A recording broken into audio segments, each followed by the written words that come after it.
الحمد لله رب العالمين والصلاة والسلام على سيد الأنبياء والمرسلين وعلى آله وأصحابه أجمعين أما بعد فقد قال الله تبارك وتعالى في القرآن المجيد والفرقان الحميد أعوذ بالله من الشيطان الرجيم بسم الله الرحمن الرحيم يا أيها الذين آمنوا كتب عليكم الصيام كما كتب على الذين من قبلكم لعلكم تتقون وقال تعالى في مقام آخر شهر رمضان الذي أنزل فيه القرآن هدى للناس وبينات من الهدى والفرقان صدق الله العظيم. محترم مکرم سامعین ناظرین، آج کا جو یہ ہمارا پروگرام ہے جمعیت العلماء کریم نگر کی جانب سے، کیونکہ حالات ایسے ہیں کہ کرونا وائرس کی وجہ سے پورا عالم سب کے سب پریشان ہیں، اور جس کی وجہ سے بڑے افسوس کے ساتھ اور دل کی تکلیف کے ساتھ یہ کہنا پڑ رہا ہے کہ مساجد جو اللہ رب العزت کے گھر ہے وہاں عبادتیں بند کر دی گئی ہے، اور مبارک مہینہ رمضان مبارک کا آنے والا ہے۔ ہر سال جب رمضان مبارک کا مہینہ آتا تھا تو رمضان کے آنے سے پہلے ہی جلسے کیے جاتے ہیں تاکہ استقبال رمضان کو کیسے گزارا جائے۔ ایک بڑے پیمانے پر جلسے وغیرہ پروگرام مساجدوں کے اندر کیا جاتا تھا، لیکن آج کل کے جو حالات ہیں اس کی بنا پر یہ لائیو پروگرام آپ کے سامنے پیش کیا جا رہا ہے تاکہ کچھ اہم اور قیمتی باتیں آپ کے سامنے بتائے جائیں۔ اللہ رب العزت سے ہم دعا کریں کہ جلد سے جلد یہ حالات ٹھیک ہو جائیں اور ہمیں پھر واپس اللہ رب العزت کے گھر میں جا کر اللہ کی عبادتیں کرنے کا موقع ملے اور جتنا ہو سکتا ہے عبادت کرنے کا موقع ملے۔ اللہ رب العزت سے ہم یہ بھی دعا کرتے ہیں کہ اس بیماری کے اندر جو لوگ مبتلا ہیں اللہ ان کو جلد سے جلد شفائے کاملہ نصیب فرمائے، اور اس بیماری سے ہم سب کی اور تمام انسانیت کی اللہ حفاظت فرمائے۔ میرے محترم بزرگوں اور عزیز دوستوں،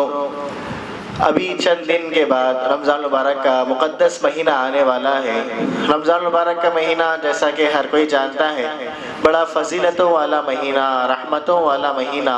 برکتوں والا مہینہ ہے، جس نے اپنے اندر ایک ایک سیکنڈ کے اندر اللہ العزت کی رحمتیں نازل ہوتی ہے، اللہ کی برکتیں نازل ہوتی ہے۔ یہ مبارک مہینہ اللہ العزت ہمیں دینے والے ہیں، تو یہ ہمارے لیے بڑی خوش قسمتی کی بات ہے کہ اللہ العزت نے ہم سب کو اپنا مبارک مہینہ عطا فرمانے والے ہیں۔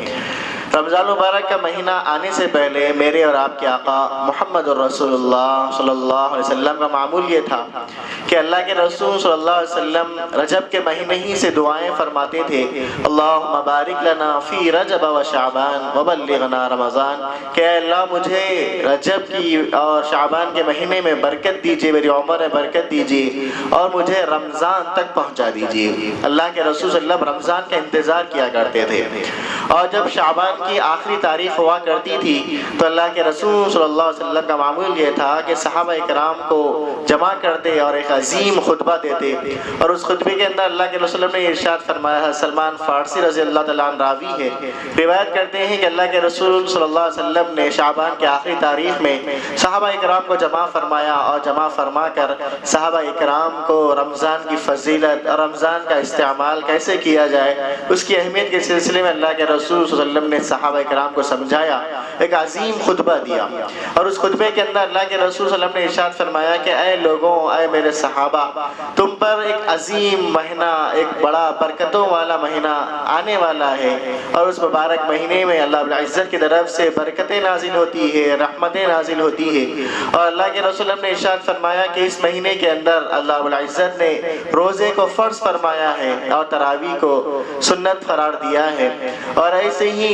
جو شخص رمضان کے مبارک مہینے میں روزے دار کو افطار کراتا ہے اللہ رب العزت اس کو روزہ رکھنے والے کے برابر ثواب دیتے ہیں، اور روزہ رکھنے والے کے ثواب میں کمی کیے بغیر اللہ رب العزت روزے دار کو افطار کرانے والے کو ثواب عطا فرماتے ہیں۔ تو صحابہ کرام نے عرض کیا کہ یا رسول اللہ، ہم میں سے بہت سارے لوگ ایسے ہیں جو روزے دار کو افطار نہیں کرا سکتے، ان کے پاس استطاعت نہیں ہے۔ تو اللہ کے رسول صلی اللہ علیہ وسلم نے ارشاد فرمایا فرمایا کہ روزے دار کو افطار کرانے کا مطلب یہ نہیں ہے کہ اس کو پیٹ بھر کے کھانا کھلایا جائے، بلکہ روزے دار کو افطار کرانے کا مطلب یہ ہے کہ اس کو ایک گھٹ پانی پلا دیا جائے یا ایک گھٹ لسی پلا دیا جائے، تب بھی اس کو روزہ رکھنے والے کے برابر ثواب عطا فرمایا جائے گا۔ اللہ اکبر کبیرہ۔ پھر اس کے بعد اللہ کے رسول نے ارشاد فرمایا کہ رمضان مبارک کا مہینہ اتنا بابرکت والا ہے کہ اس مہینے میں اگر کوئی نفل نماز پڑھتا ہے، نفل کام کرتا ہے، تو اس کو فرض کے درجے کے برابر ثواب دیا جاتا ہے، اور جو فرض پڑھتا ہے، فرض نماز پڑھتا ہے، اللہ رب العزت اس کو 70 فرضوں کے برابر ثواب عطا فرماتے ہیں۔ اتنا بڑا بابرکت مبارک مہینہ اللہ رب العزت ہم کو دینے والے ہیں۔ اور اللہ کے رسول نے فرمایا کہ اس مہینے کے اندر 4 چیزوں کی کثرت کرنا، کلمہ طیبہ کا کثرت کے ساتھ ورد کیا کرو، اور استغفار کی کثرت کیا کرو، اور جنت کی طلب کرو، جنت مانگو اللہ رب العزت سے، اور چوتھی چیز جہنم سے پناہ، جہنم سے آزادی کے اللہ رب العزت سے دعا کیا جائے۔ پھر اس کے بعد اس عظیم خطبے میں اللہ کے رسول صلی اللہ علیہ وسلم نے یہ بھی ارشاد فرمایا کہ یہ مبارک جو مہینہ ہے، اس کے شروع کے جو 10 دن ہیں رحمتوں والے ہیں، اللہ رب العزت ان 10 دنوں میں اپنے رحمتیں نازل فرماتے ہیں، اور درمیانی جو 10 دن ہیں مغفرت والے ہیں، اور اللہ رب العزت اس میں مغفرت کی برسات برساتے ہیں، اور ایسے ہی اللہ رب العزت نے آخر کے 10 دنوں کے اندر 21 سے لے کر 30 تک ان 10 دنوں میں اللہ رب العزت لوگوں کو جہنم سے آزاد فرماتے ہیں۔ تو گویا رمضان مبارک کا مہینہ ہمارے لیے بڑا قابل مبارک ہے، اور ہم کو چاہیے کہ ہم رمضان کے مہینے کی صحیح معنی میں قدر کریں۔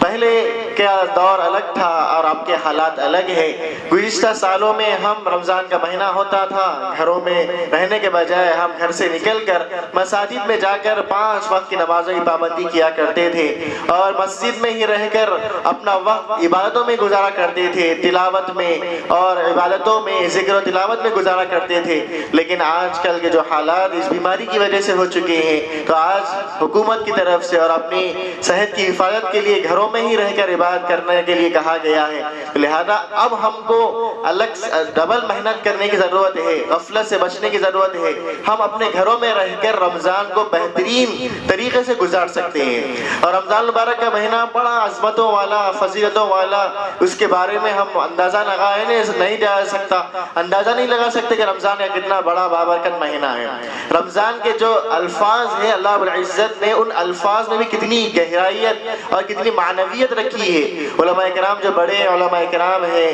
وہ ان رمضان کے جو لفظ رمضان ہے اس کے اندر بڑے باریک نکتے اور باریک باتیں نکالتے ہیں۔ وہ شیخ عبد القادر جیلانی رحمۃ اللہ علیہ فرماتے ہیں کہ رمضان المبارک کے جو رمضان میں جو 5 ورڈ ہے، 5 حرف ہے، ہر ایک ورڈ اپنی ایک شان رکھتا ہے۔ اللہ رب العزت نے 5 ورڈ میں، 5 حرف میں اللہ رب العزت نے اپنے نعمتوں کا دریا بہا دیا ہے۔ پہلی بار انہوں نے فرمایا کہ رمضان کی راہ میں اللہ رب العزت نے اپنی رحمت کا دریا بہا دیا، رمضان کی میم میں اللہ رب العزت نے اپنی مغفرت کا دریا بہا دیا، رمضان کی ضاد میں اللہ رب العزت نے جہنم سے آزادی کی ضمانت کا دریا بہا دیا، رمضان کی الف میں اللہ رب العزت نے اجر کا دریا بہا دیا، اور رمضان کے نون میں اللہ رب العزت نے دنیا میں افطار اور سحری کی نعمتیں اور آخرت میں جنت کی نعمتوں کا دریا بہا دیا۔ یہ جو 5 حرف ہیں حقیقت میں یہ بہت معنی والے، معنی دار ورڈ ہے، معنی دار حرف ہے۔ اللہ رب العزت نے اپنے رمضان کے مہینے کے اندر رمضان کے معنی کا، رمضان کے الفاظ کا اتنا خیال رکھا ہے کہ اللہ رب العزت گویا رمضان کے مہینے میں اپنی نعمتوں کو اور اپنی نعمتوں کو برسانے کے لیے اللہ رب العزت ہم کو رمضان مبارک کا مبارک مہینہ دیتے ہیں۔ جب اللہ نے ہم کو رمضان کا مبارک مہینہ دینے والے ہیں اور ابھی قریب رمضان مبارک کا مبارک مہینہ آنے والا ہے، تو لہذا ہم کو ابھی سے تیاری کرنا ہے، ابھی سے فکر کرنا ہے کہ رمضان کے مہینے کو ہم کیسے گزاریں، رمضان کے مہینے کو کیسے عبادتوں میں گزارا جائے۔ رمضان مبارک کا مہینہ جو بڑا برکتوں والا ہے، اس کو لیے رمضان کے مہینے کو کامیاب بنانے کے لیے سب سے بڑی چیز اور سب سے اہم چیز یہ ہے کہ ہم رمضان کے مہینے کو ایک ٹائم ٹیبل بنا لیں کہ کہ رمضان کا مہینہ ہمارے لیے کیسے گزرے، صبح سے لے کے شام تک ہم کو کیا کرنا ہے، رات میں کب سے کب تک آرام کرنا ہے، کب سے کب تک عبادت کرنا ہے، ایک ٹائم ٹیبل بنایا جائے، نظام العمل بنایا جائے۔ کوئی بھی کام بغیر نظام العمل کے کامیاب نہیں ہوتا۔ مفتی تقی عثمانی صاحب دامت برکاتہ فرماتے ہیں کہ کوئی بھی کام کو جب انجام دیا جائے تو اس کے لیے نظام العمل کا ہونا چاہیے۔ تو نظام العمل بنائیں، ہم ٹائم ٹیبل بنائیں، ہمارا ایک شیڈول ہونا چاہیے کہ صبح سے لے کر یہ وقت تک ہم یہ کام کریں گے، آرام کریں گے،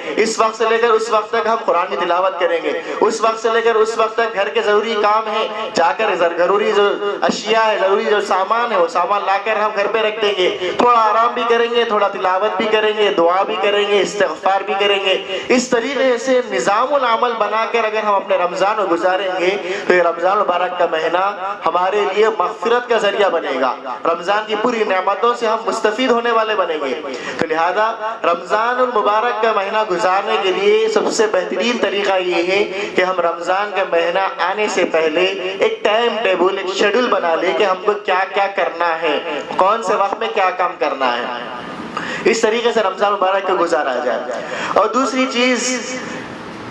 روزے کا اہتمام کیا جائے۔ روزہ فرض ہے، ہر مسلمان مرد عاقل بالغ پر، صحت مند پر روزہ فرض ہے۔ بغیر کسی عذر کے روزے کو چھوڑنے سے بچا جائے، کیونکہ روزہ اتنی بڑی فضیلتوں والا یہ کام ہے، یہ عبادتیں ہے۔ اللہ کے رسول نے اس کی فضیلت بیان فرمایا، الصوم لی وانا اجزی بہ، وفی روایت الصوم لی وانا اجزا بہ، کہ روزہ بندہ، اللہ نے فرمایا، حدیث قدسی ہے، اللہ فرماتے ہیں کہ روزہ بندہ میرے لیے رکھتا ہے اور اس کا بدلہ میں خود دوں گا۔ اور دوسری روایت میں ہے کہ اس کا بدلہ میں خود ہوں، یعنی میرا دیدار، اللہ العزت کا دیدار اس کو نصیب ہوگا۔ دنیا میں ہم جو بھی کام کرتے ہیں تو اس کا جو ثواب ہے یہ فرشتے لکھتے ہیں، فرشتوں کے لیے بتا دیا گیا اس کا ثواب اتنا متعین ہے، لیکن اللہ نے جب روزے کی باری آئی تو اللہ نے فرمایا فرشتوں سے کہ روزہ بندہ میرے لیے رکھتا ہے، اس کا بدلہ تم نہیں لکھو گے بلکہ میں لکھوں گا۔ جب اللہ روزے کا بدلہ لکھیں گے، اللہ ارحم الراحمین، بادشاہوں کے بادشاہ،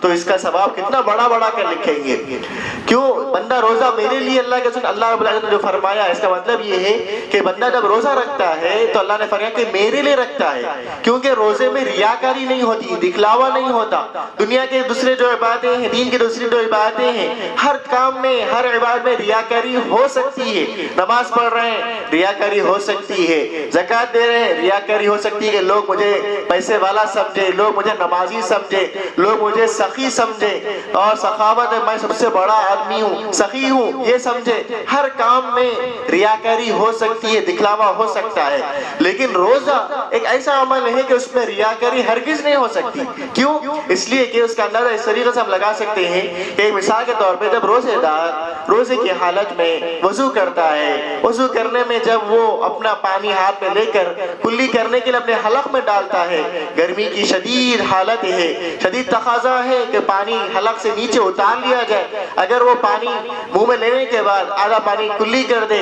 آدھا پانی نگل لے، بازو والے کو معلوم بھی نہیں ہوگا کہ اس نے پانی کو نگل لیا ہے، لیکن اس کے باوجود روزے دار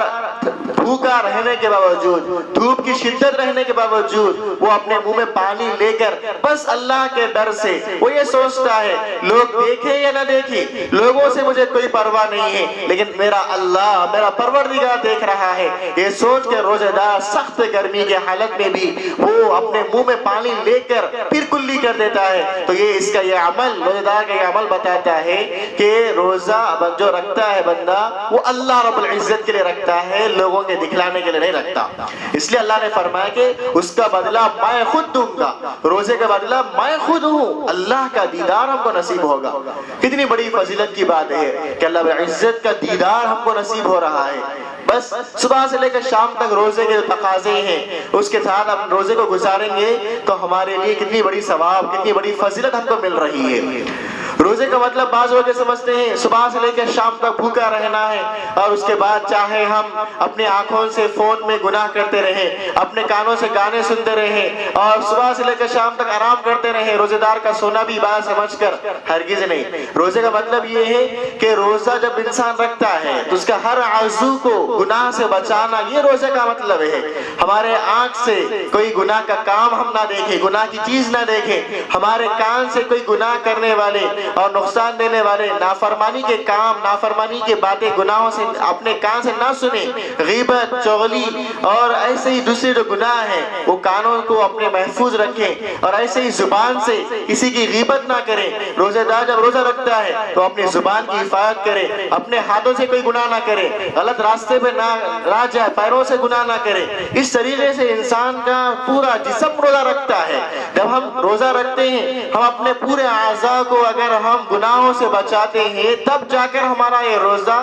حقیقی معنی میں روزہ ہوگا، تب جا کر اللہ کا دیدار اور اللہ رب العزت ہم کو بدلہ دینے والے ہوں گے۔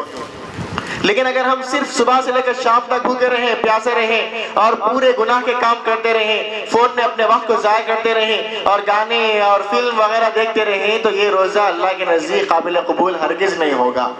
تو لہذا روزے کے جو تقاضے ہیں، روزے کے تقاضوں کے ساتھ رمضان کو گزاریں تو اللہ العزت جو فضیلتیں ہمارے لیے رکھا ہے وہ فضیلتیں ہم کو ضرور ملیں گی۔ اور ایسے روزے دار کی جو فضیلت بتائی گئی، اللہ کے رسول نے فرمایا کہ ایسے لوگ روزے داروں کے لیے اللہ العزت نے جنت کے دروازوں میں ایک دروازہ ریان نام کا صرف روزے داروں کے لیے رکھ دیا گیا ہے کہ وہ لوگ جو دنیا میں روزہ رکھتے تھے وہ لوگ جنت میں آج اسی دروازے داخل ہوں گے۔ اللہ اکبر کبیرہ۔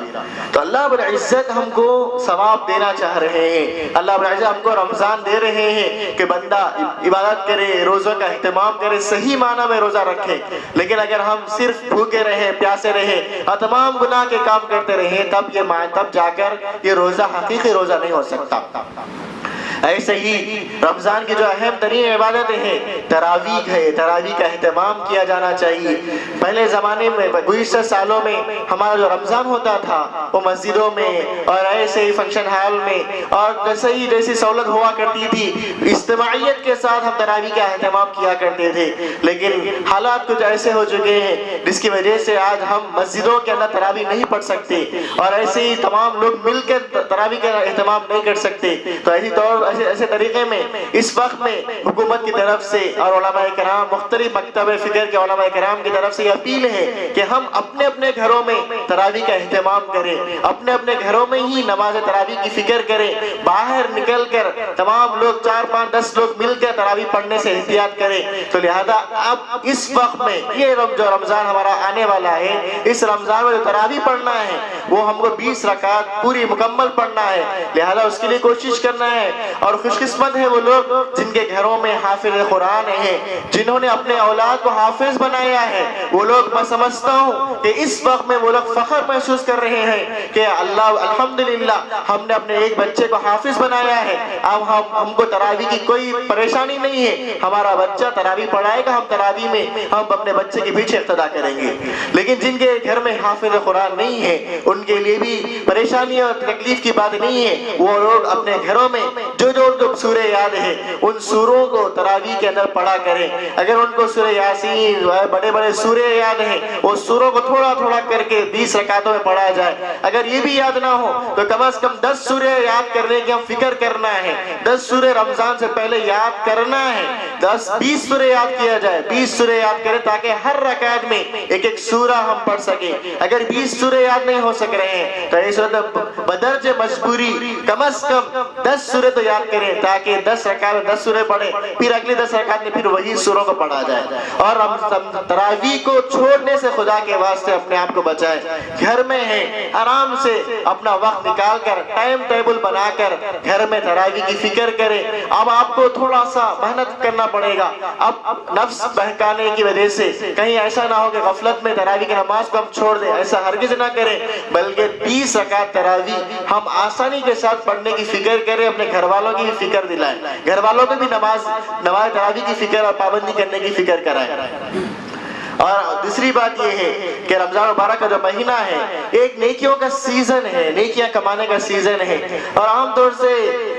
گزشتہ سالوں میں بہت سارے لوگ یہ رمضان مبارک کا مہینہ جو ہے نیکیوں کا سیزن بھی ہے، دنیا کے لوگ جو کماتے ہیں، کاروبار والوں کو بھی اس کمانے کا بہترین موقع اور سیزن تھا۔ گزشتہ سالوں میں جب جو لوگ کاروبار کرتے ہیں، تجارت کرتے ہیں رمضان کے مہینے میں خاص طور سے، ان ان کو کہا جاتا تھا کہ بھائی رمضان کا ایک مہینہ عبادت کر لو، بعد میں کام کر لو، بعد میں تجارت کر لو، بعد میں روزی کما لو. تو لوگ یہ کہتے تھے کاروباری لوگ کہ نہیں، یہ رمضان کا ایک مہینہ ہمارے لیے کاروبار کا ہے، محنت کرنا ہے، لیکن جس کی وجہ سے ہم کو روزہ رکھنے مشکل ہو رہی ہے، تراویح پڑھنا مشکل ہو رہا ہے. بہت سارے جو ٹیلرز ہیں، ایسے ہی جو کپڑوں کی دکان والے ہیں، وہ لوگ یہ کہتے تھے کہ بھائی مشکل ہو رہی ہے، ہم کو کپڑے سینا بھی ضروری ہے، جس کی وجہ سے رمضان کا صحیح فائدہ ہم نہیں اٹھا سک رہے ہیں. تو لہذا اب یہ حالات ایسے ہیں کہ ہر کوئی اپنے گھروں میں فرصت کے ساتھ موجود ہے، کام کر رہے ہیں تو دن کے وقت میں ایک ٹائم نکال کے کام کریں، لیکن شام کے وقت میں سب فری ہیں اور فارغ ہیں. اب تو موقع ملا ہے اللہ رب العزت کی طرف سے، تو لہذا اب کسی بھی وقت میں ایک دن بھی ہماری تراویح ضائع نہ ہو. اب اللہ نے ہم کو موقع دیا عبادت کرنے کا، ایک مہینہ ہم اللہ کے لیے عبادت کریں گے، اپنے نیکیوں میں اضافہ کرنے کا ذریعہ یہ بنے گا، جہنم سے آزادی کا ذریعہ بنے گا، اور اپنے نام اعمال میں، اپنے اکاؤنٹ میں نیکیاں جمع کرنے کا اللہ نے ہم کو یہ موقع دیا ہے. تو لہذا ہم کو چاہیے کہ اس ایک مہینے کو عبادتوں میں گزارے، ایک دھن سوار ہو جائے. اکابرین بزرگان دین کا معمول یہ ہوا کرتا تھا. حضرت شاہ عبد الرحیم رائے پوری رحمۃ اللہ علیہ کے بارے میں آتا ہے کہ جب رمضان کا مہینہ آتا تھا تو شعبان کی آخری تاریخ میں اپنے تمام مریدین کو بلاتے اور بلا کر یہ کہتے کہ آج کے بعد سے رمضان کا مہینہ شروع ہونے والا ہے، آج کے بعد سے سب سے کہہ دو کہ ملاقاتیں بند، میں کسی سے ملاقات نہیں کروں گا، اور جو بھی ڈاک آئیں گے، جو بھی خط آئیں گے، اس کو ایک ڈبے میں رکھ دینا، رمضان کے بعد کھول کر دیکھنا، لیکن رمضان میں کسی سے ملاقات نہیں کروں گا. رمضان میں مجھے عبادت کرنا ہے، اللہ کو راضی کرنا ہے، یہ فکر. اور ایسے ہی رمضان کے مہینے میں قرآن کریم کی تلاوت کا اہتمام کیا جائے. رمضان کے مہینے میں اللہ العزت نے قرآن کریم کو، جو مقدس کتاب ہے، جس کا پڑھنا ثواب، جس کا پڑھانا ثواب، جس کا دیکھنا ثواب، جس کا چھونا ثواب، جس کو اللہ العزت نے ایک ایک لفظ میں، ایک ایک حرف میں 10 نیکیاں عطا فرمائی ہیں. یہ جو مقدس کتاب ہے اللہ العزت نے اس کو شب قدر میں نازل فرمایا. اس کتاب کو، اس قرآن کریم کو رمضان کے مہینے میں ختم کرنے کی اور بار بار رمضان کے مہینے میں کئی دور کرنے کی ہم فکر کریں. آپ کو ایک بات بتاؤں، حضرت امام ابو حنیفہ رحمۃ اللہ علیہ کے بارے میں آتا ہے کہ جب رمضان المبارک کا مہینہ آتا تھا تو رمضان کے مہینے میں 63 قرآن مکمل کرتے تھے. 63 قرآن کریم مکمل کیا کرتے. ایک صبح پڑھتے، ایک شام میں تراویح میں پڑھا کرتے، ایک دن میں صبح شام پڑھتے، اور ایسے ہی چلتے پھرتے 3 قرآن مکمل کر لیا کرتے. ایک مہینے میں، رمضان کے مبارک مہینے میں 63 قرآن کوئی معمولی بات نہیں ہے. لیکن ان لوگوں نے، ان اکابرین نے 63 قرآن جو مکمل کیا ہے، ان کے پاس بھی یہی رمضان تھا، ان کے پاس بھی یہی سورج طلوع ہوتا تھا، شام ہوتی تھی، وہی کوئی الگ سے دن، بڑا دن نہیں تھا، کوئی بڑی راتیں نہیں تھی، 24 گھنٹے کا دن ان کے پاس بھی ہوا کرتا تھا، ہمارے پاس بھی ہے. لیکن فرق یہ ہے کہ ہمارے پاس رمضان کی صحیح معنی میں قدر نہیں ہے، رمضان کی فکر ہمارے اندر نہیں ہے. اکابرین کے پاس رمضان کی اہمیت تھی، رمضان کی فکر تھی، جس کی وجہ سے وہ ایک ایک لمحے کو ضائع ہونے سے بچاتے تھے. آج ہمارے پاس ذرا برابر بھی وقت نہیں ہے، رمضان کی کوئی اہمیت ہمارے نزدیک نہیں ہے، جس کی وجہ سے ہماری زندگی میں رمضان آ رہے ہیں، جا رہے ہیں، لیکن زندگی میں کوئی تبدیلی، زندگی میں کوئی چینجز ہی نہیں آ رہا. تو لہذا ہم کو چاہیے کم از کم ہم اپنے رمضان میں 15-10 قرآن مکمل کرنے کی کوشش کریں، سوروں کو یاد کریں، بہترین موقع ہے. راتوں میں عبادت کریں، صبح میں اٹھ کر کہیں جانا نہیں ہے، کچھ کام کرنا نہیں ہے، راتوں میں بیٹھ کر عبادتیں کریں، اللہ کے سامنے گڑ گڑائیں، اللہ سے مانگیں، رو رو کر مانگیں، اپنے لیے مانگیں، اپنے والدین، اپنے گھر والوں کے لیے مانگیں، اپنے رشتہ داروں کے لیے مانگیں، اپنے تمام مسلمانوں کے لیے مانگیں، تمام عالم کے مسلمانوں کے لیے مانگیں، اس بیماری سے دور ہونے کے لیے اور اس بیماری کو جلد سے جلد چھٹکارے کے لیے ہم اللہ کے سامنے گڑ گڑائیں، اللہ سے مانگیں. رمضان کا مہینہ مانگنے کا مہینہ ہے، اللہ العزت کو راضی کرنے کا مہینہ ہے. اللہ العزت مومن کی دعائیں قبول کرتے ہیں. اللہ انتظار کرتے ہیں کہ میرا بندہ میرے پاس کب آئے گا، کب مجھ سے مانگے گا، کب میں اس کی ضرورتوں کو پورا کروں گا. اگر کوئی روزی کے بارے میں پریشان ہے، کاروبار کے بارے میں پریشان ہے، تو وہ مجھ سے مانگے، میں اس کی ضرورتوں کو پورا کروں گا. اللہ انتظار کرتے ہیں. لیکن ہم ہیں، ہر کوئی پریشانیوں میں زندگی گزار رہا ہے، لیکن اللہ کے سامنے ہاتھ پھیلانے کے بجائے غیروں کے سامنے ہاتھ پھیلا رہے ہیں. اللہ سے مانگے، راتوں میں اٹھ کر اللہ سے مانگے، عورتیں ہوں یا مرد حضرات ہوں، راتوں میں اٹھ کر اپنے لیے، اپنے تمام مسلمانوں کے لیے، عالم کے مسلمانوں کے لیے، ملک کے لیے دعائیں مانگے، اللہ سے مانگے، گڑ گڑا کر مانگے۔ مومن جو بھی دعا کرتا ہے اللہ قبول فرماتے ہیں۔ حدیث میں آتا ہے کہ مومن بندہ جب دعا کرتا ہے، اللہ رب العزت جائز دعا کرتا ہے تو اللہ رب العزت اس کی دعا کو دنیا میں ہی قبول کر دیتے ہیں۔ جو چیز جائز مانگتا ہے اللہ تعالیٰ وہ چیز کو دے دیتے ہیں۔ اور دعا کی قبولیت کی دوسری شکل یہ ہوتی ہے کہ اللہ رب العزت اس دعا کی وجہ سے آنے والی مصیبت کو ٹال دیتے ہیں۔ مثال کے طور پہ ہم کہتے ہیں ارے بھائی میرا ایکسیڈنٹ ہوتے ہوتے بچ گیا، میں گرتے گرتے بچ گیا، میں مرتے مرتے بچ گیا، موت کے کنویں سے میں نکل گیا۔ اس کا مطلب ہماری وہ دعا آنے والی مصیبت کو ٹال دی، یہ دعا کی برکت ہے۔ اور ایسے ہی تیسری چیز اللہ نے فرمایا کہ مومن بندہ جب دعا کرتا ہے جائز دعا، اللہ رب العزت اس کو دنیا میں اس کو قبول نہیں فرماتے بلکہ آخرت میں اس کو بہترین نعمتوں سے نوازتے ہیں۔ جب بندہ اللہ کے پاس پہنچتا ہے تو اللہ رب العزت اس کو بلا کر بڑی بڑی نعمتیں دیتے ہیں، تو وہ بندہ پوچھتا ہے کہ اے اللہ میرے پاس اتنے نیکیاں نہیں ہیں، اتنا ثواب مجھے کیوں دیا جا رہا ہے، اتنی بہترین نعمتیں مجھے کیوں دی جا رہی ہیں؟ تو اللہ فرماتے ہیں کہ میرے بندے دنیا میں تو نے فلاں فلاں دعائیں مانگی تھی، لیکن میں نے تیرے بہتری کے لیے، تیرے فائدے کے لیے دنیا میں دعا کو قبول نہیں کیا۔ آج میں تیرے یہ دنیا کی دعاؤں کو میں یہاں آخرت میں قبول کر رہا ہوں۔ تو وہ بندہ کہے گا کہ کاش دنیا میں اللہ میری کوئی دعا قبول نہ کرتے، یہاں اتنی بڑی بڑی نعمتیں مجھے مل رہی۔ تو اللہ العزت دعائیں قبول کرتے ہیں۔ ہم یہ نہ سوچیں کہ اللہ العزت ہماری دعا سنتا ہی نہیں، ایسا ہرگز نہیں۔ اللہ سے مانگ کر تو دیکھیں، اللہ کے سامنے گڑ گڑا کر تو دیکھیں، اللہ کے سامنے آنکھوں کو نم کر کے دیکھیں، آنکھوں سے آنسو نکال کر دیکھیں۔ ہمارے آنکھوں سے نکلنے والا آنسو نیچے ٹپکنے سے پہلے، زمین پر گرنے سے پہلے اللہ ہماری دعا کو قبول فرمائیں گے۔ لیکن افسوس یہ ہے کہ ہم اللہ سے مانگتے نہیں، مانگنے کا مزاج ہی ختم ہو گیا۔ راتوں میں اللہ سے مانگا جائے، دعائیں کی جائے اللہ العزت سے، اللہ العزت مانگنے سے خوش ہوتے ہیں۔ دنیا کے لوگ ایک بار مانگے تو دیتے ہیں، دوسری بار مانگے تو تھوڑا ناراض ہو جاتے ہیں، تیسری بار مانگے تو جھڑک دیتے ہیں، لیکن اللہ العزت ارحم الراحمین ہے، اپنے بندوں سے محبت کرنے والا ہے۔ اللہ العزت تو مانگنے والے سے خوش ہوتے ہیں۔ اگر ہم ہر چیز اللہ سے مانگیں گے تو اللہ العزت ہم کو اپنے اولیاء میں شامل فرما دیتے ہیں۔ اللہ اکبر کبیرہ۔ دنیا کے لوگ مانگنے سے ناراض ہوتے ہیں، اللہ مانگنے سے خوش ہوتے ہیں۔ دنیا کے بادشاہ کے پاس ہم جائیں گے تو دن میں جانا پڑے گا، رات میں ہم کو جانے کی اجازت نہیں۔ رات میں بادشاہ اور رات میں بڑے بڑے لوگ آرام کرتے ہیں، لیکن اللہ کا دروازہ دن میں بھی کھلا ہے، اللہ کا دروازہ رات میں بھی کھلا ہے۔ اللہ العزت ہمارے انتظار میں ہے، لیکن ہم ہیں کہ اللہ کے سامنے ہاتھ پھیلانے، اللہ سے مانگنے، اللہ العزت سے گڑ گڑا کر دعائیں مانگیں۔ ہماری تمام ضرورتوں کو اللہ پورا کرنے والا ہے۔ تو میرے بھائیوں، میرے بہنوں، معزز مرد اور خواتین تمام سے میری گزارش ہے کہ رمضان المبارک کا جو مبارک مہینہ آنے والا ہے، اس مبارک مہینے کو عبادتوں میں گزاریں، اپنے وقت کو ضائع کرنے سے گزاریں۔ اور دوسری اور اہم بات یہ ہے کہ رمضان المبارک کے مہینے کو بہت سارے مسلمان بڑے افسوس کے ساتھ کہنا پڑتا ہے، بہت سارے مسلمان یہ سمجھتے ہیں کہ یہ کھانے کا مہینہ ہے، یہ مزے مزے کی چیزیں کھانے کا مہینہ ہے۔ افطار کے موقع پر مرد حضرات خواتین کو کہتی کہ آج یہ ڈش بنانا ہے، آج وہ بنانا ہے، اس طریقے سے ہم آرڈر دے دیتے ہیں۔ گھر کی خواتین اپنے شوہروں کے حکم کو پورا کرنے میں افطار کی تیاریوں میں لگ جاتی ہے اور سیرن ہو جاتا ہے۔ کبھی کبھار ایسا بھی ہوتا ہے سیرن ہو جاتا ہے، گھر کی خواتین بیچاری کچن ہی میں ان کا سیرن، ان کا افطار ہو جاتا ہے۔ اللہ اکبر کبیرہ۔ جس بندی نے اللہ کے لیے صبح سے لے کر شام تک بھوکا رہا، پیاسا رہا، اپنے تمام جسم کو گناہ سے بچاتی رہے، لیکن جب مانگنے کا موقع افطار کے وقت میں آتا ہے، اس وقت وہ مانگنے سے بیچاری قاصر اور عاجز ہو جاتی ہے۔ کیوں؟ مرد حضرات کے حکم پر وہ عمل کرنے کے لیے اپنی دعائیں بھی نہیں مانگتی۔ تو لہذا میرے مرد اور حضرات سے گزارش ہے، آپ کھائیں رمضان کے مہینے میں اور اپنے گھر کی خواتین کو بولیں، لیکن آپ یہ ٹائم بنائیں کہ افطار سے آدھا گھنٹہ پہلے پکوان بند کر دیا جائے۔ افطار سے آدھا گھنٹہ پہلے کچن میں جانا بند کر دیا جائے، سب مصلی پہ آ جائے، سب ایک جگہ جمع ہو کر اجتماعی دعا کریں،